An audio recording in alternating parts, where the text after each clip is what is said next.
மற்றொரு அவசர கால நீட்டிப்பையும் மறுப்பதே எமது கடன், எமது இலங்கை தமிழரசு கட்சியின் கடன்.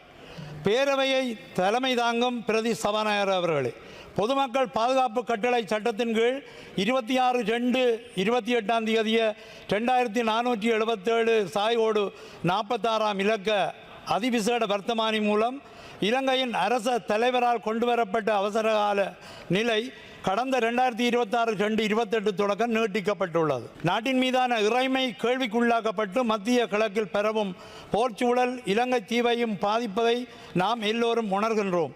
தீவுக்குரிய எரிசக்தி வளங்கள், வெளிநாட்டு வேலைவாய்ப்பு, சுற்றுலாத்துறை, கடலியல் சேவைகள், நாட்டுக்குரிய அந்நிய செலாவணி போன்ற துறைகள் உலகளாவிய சூழமைவோடு நெருக்கமாக பிணைக்கப்பட்டிருப்பதால் இத்துறைகளில் ஏற்படுகின்ற பாதிப்பு எமது நாட்டு மக்களின் வாழ்வாதாரத்தையும் நேரடியாக பாதிக்கின்றது.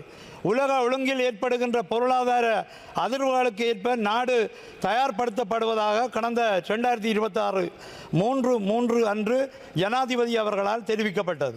கிட்டத்தட்ட ஒரு மாதம் அளவுக்கான தாங்குதிறன் தொடர்பாகவும் எதிர்கால விரிவாக்கம் தொடர்பாகவும் எடுத்துரைக்கப்பட்டது. எரிபொருள் சேமிப்பு, சுத்திகரிப்பு திறன், அத்தியாவசிய சேவைகளின் பராமரிப்பு, கடந்த கால நெருக்கடி நிலை தொடராதிருக்கும் வகையிலான இயல்தகு ஏற்பாடுகள் தொடர்பாகவும் ஜனாதிபதி அவர்களின் குறித்த உரையில் தெரிவிக்கப்பட்டது. மேற்படியான இடர்நிலைகளை எதிர்கொள்வதிலும் அவற்றை கடந்து வருவதிலும் அவசரகால நடைமுறைகளுக்கு அப்பால் பாராளுமன்ற உறுப்பினர்களாக, வடகிழக்கின் சார்பாளர்களாக இவ்வரசாங்கத்தின் நேரிய முயற்சிகளுக்கு எமது ஆதரவு உண்டு என்பதை பேரவையிலே தெரிவிக்க விரும்புகின்றேன். ஏனெனில் பொருளாதார நெருக்கடியையும் எரிபொருளுக்கான தட்டுப்பாட்டையும் தெற்கை விட நாங்கள் நன்றாக அறிந்தவர்கள்.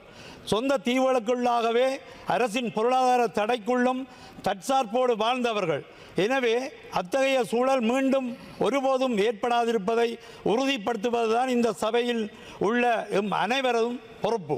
அதே வேளையில் பேரவையின் தலைவர் அவர்களே, இவ்வாறு பொருளாதார நெருக்கடியும் அதன் விளைவுகளும் எங்களுக்கு புதிதானவை அல்லவோ, அதுபோலவே தான் இந்த அவசரகால நடைமுறையும்.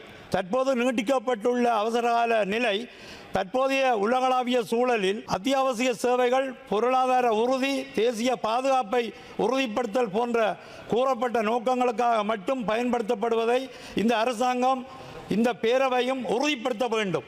அதிகாரிகளுக்கு வழங்கப்படும் உயர் அதிகாரம் தேசிய நெருக்கடி காலங்களில் மக்களின் இயல்பு வாழ்வை இயலுமான வரையில் உறுதிப்படுத்த மட்டும் பயன்படுத்தப்படுவதாக இருக்க வேண்டும். மாறாக அவை கடந்த காலங்களைப் போன்று தமிழர் குரல் வலையை நெறித்து கட்டமைக்கப்பட்ட இன அழிப்பு நடைமுறைகளை